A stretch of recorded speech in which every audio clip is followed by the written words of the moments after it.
011066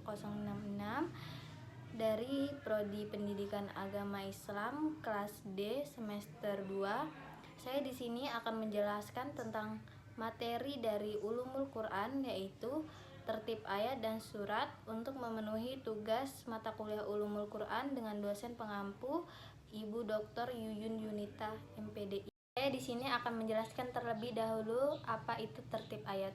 Tertib ayat terdiri dari dua kata, yaitu tertib yang artinya urut-urutan atau peraturan, sedangkan ayat artinya mukjizat atau pelajaran, atau bisa juga diartikan dengan bukti. Sedangkan pengertian ayat secara terminologi adalah suatu kumpulan kata yang mempunyai awal dan akhir. Jadi, tertib ayat dalam Al-Quran adalah penempatan secara tertib urut-urutan ayat-ayat Al-Quran yang bersifat tauqifi atau secara urut berdasarkan ketentuan dari Rasulullah SAW. Penempatan ini dilakukan oleh malaikat Jibril yang menurunkan ayat-ayat Al-Quran kepada Rasulullah SAW dan menunjukkan sesuai peletakan surat atau ayatnya masing-masing. Tertib ayat ini tidak dapat diubah dan telah menjadi ijma' di antara kaum muslimin. Dan itu tadi pengertian tentang tertib ayat. Di sini saya juga akan menjelaskan tentang tertib surat. Surat adalah sekumpulan ayat-ayat Al-Quran yang berdiri sendiri, yang mempunyai permulaan dan penghabisan.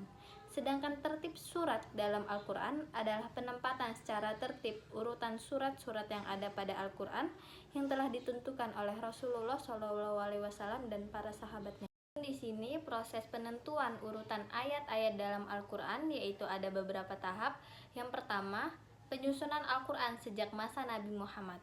Para sahabat seperti Zaid bin Sabit, Ali bin Abi Thalib, Muawiyah bin Abu Sufyan, dan Ubay bin Ka'ab mencatat setiap ayat atau wahyu yang turun dari berbagai media seperti pelepah kurma, lempengan batu, daun lontar, atau kulit dan daun kayu.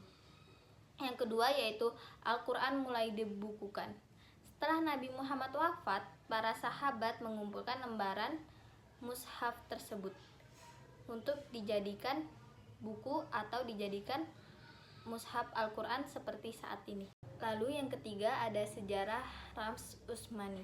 Pada masa Utsman, Al-Quran disalin menjadi satu kitab dengan kaidah Rams Utsmani yang masih digunakan saat ini.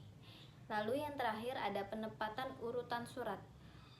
Urutan surat dalam Al-Quran itu bersifat tauqifi atau secara urut-urut yang telah disampaikan oleh malaikat Jibril kepada Nabi Muhammad SAW tentang urutan Al-Quran tersebut.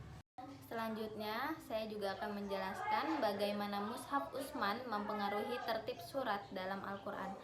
Mushaf Utsman mempengaruhi tertib surat dalam Al-Quran dengan beberapa cara, yaitu yang pertama, tertib surat bersifat tauqifi. Mushaf Utsman mempertahankan susunan surat yang ditetapkan oleh Nabi Muhammad SAW sehingga bersifat tauqifi atau tidak dapat diubah. Yang kedua ada ijma' para sahabat.